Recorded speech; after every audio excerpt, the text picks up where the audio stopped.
یہ بتائیں ثناء اللہ بلوچ صاحب کہ اب کہ آپ کی پارٹی جو ہے BNP مینگل وہ 2013-14 سے یہ جو مسنگ پرسنز کا معاملہ ہے اس پہ اس کا بڑا ایک سٹینڈ ہے. اختر مینگل صاحب جو ہیں وہ سپریم کورٹ میں بھی گئے, پھر آپ نے PTI کی گورنمنٹ سے بھی اسی معاملے پہ اتحاد کیا, پھر توڑا بھی اسی معاملے پہ, پھر آپ PDM کے ساتھ بھی اسی معاملے پہ گئے. تو یہ بتائیں کہ یہ جو انوار اللہ کاکڑ صاحب ہیں جن کا تعلق آپ ہی کے صوبے سے ہے, وہ بار بار کہتے ہیں جی کہ جنہوں نے ان مظاہرین کی حمایت کرنی ہے وہ BLA یا BLF کو جوائن کر لیں, تو آپ کیوں نہیں جوائن کر لیتے؟ سر دیکھیں حامد میر صاحب انہوں نے یہ بات میرے خیال میرے بارے میں نہیں کی ہے, مجھے تو شاید آلریڈی انہوں نے ٹیگ کیا ہوگا کہ because I speak for the Baloch people, میں بلوچ عوام کا نمائندہ ہوں, ترجمان ہوں, مجھے اس پہ فخر ہے. وہ شاید آپ جیسے دوستوں کے بارے میں انہوں نے کہا ہوگا کہ یا محمد حنیف صاحب نے اپنا ایوارڈ واپس کیا. دیکھیں انتہائی غیر ذمہ دارانہ گفتگو کی ہے انہوں نے کل.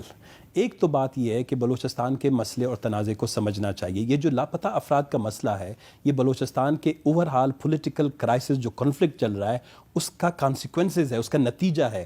ہمارے سیاسی, معاشی, معاشرتی اور آئینی مسائل پاکستان کے ساتھ, اس وفاق کے ساتھ 1948 سے چلے آ رہے ہیں.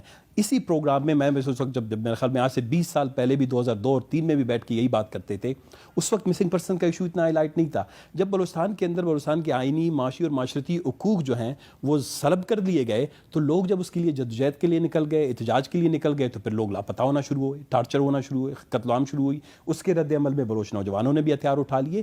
ہم چاہتے ہیں شروع سے ہی, آج سے آپ کو یاد ہوگا جب 2003 کے بعد سے بھی جب یہاں سینٹ میں بلوچستان کے اوپر کمیٹی بنی, I was the architect of Balochistan committee, جس میں ہم نے یہ بات کی کہ آپ معاشی, معاشرتی, آئینی اور انتظامی معاملات حل کریں تاکہ بلوچستان کا نوجوان دیکھے کہ آپ کچھ سنجیدگی سے بلوچستان کے معاملات کو حل کرنا چاہتا ہے. وہ پہاڑ سے بھی نیچے آئے گا, وہ میدانوں میں بھی نہیں جائے گا.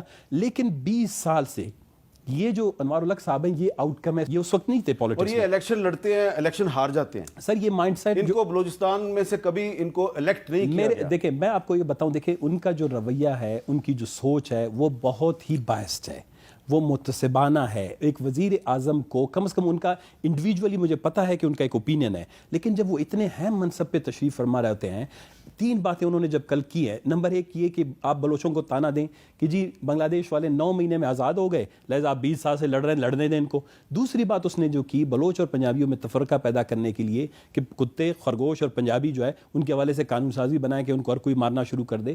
یہاں جھگڑا نہ بلوچ کا پنجابی کے ساتھ ہے, نہ کسی خدا نخواستہ انسان کے ساتھ ہے, کسی نسل کے ساتھ ہے. تیسری بات انہوں نے جو غیر ذمہ داری کی, اور انہوں نے خود یہ تسلیم بھی کر لیا کہ بلوچستان کے اندر بلوچستان کی عدالتیں یا پاکستان کی عدالتیں, پاکستان کا 2 عدالتی نظام ہے وہ بہت کمزور ہے, لہذا ہم لوگ اٹھاتے ہیں. اتنا کمزور ہے کہ اسلام آباد ہائی کورٹ میں IG نے کھڑے ہو کے کہا کہ میں نے سب عورتوں کو رہا کر دیا, اور وہ رہا نہیں ہوئی تھی.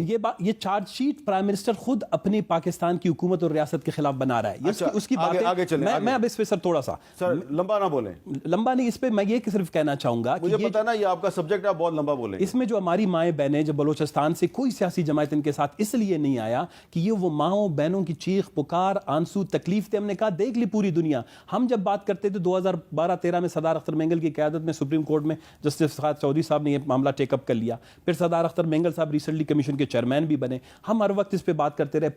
16 فروری 2023 کو ہم نے بلوچستان اسمبلی میں متفقہ طور پر ٹروتھ اینڈ ریکنسیلیشن کمیشن کی جو ہے قرارداد پاس کی کہ خدا کے لیے اس مسئلے کو سنجیدگی سے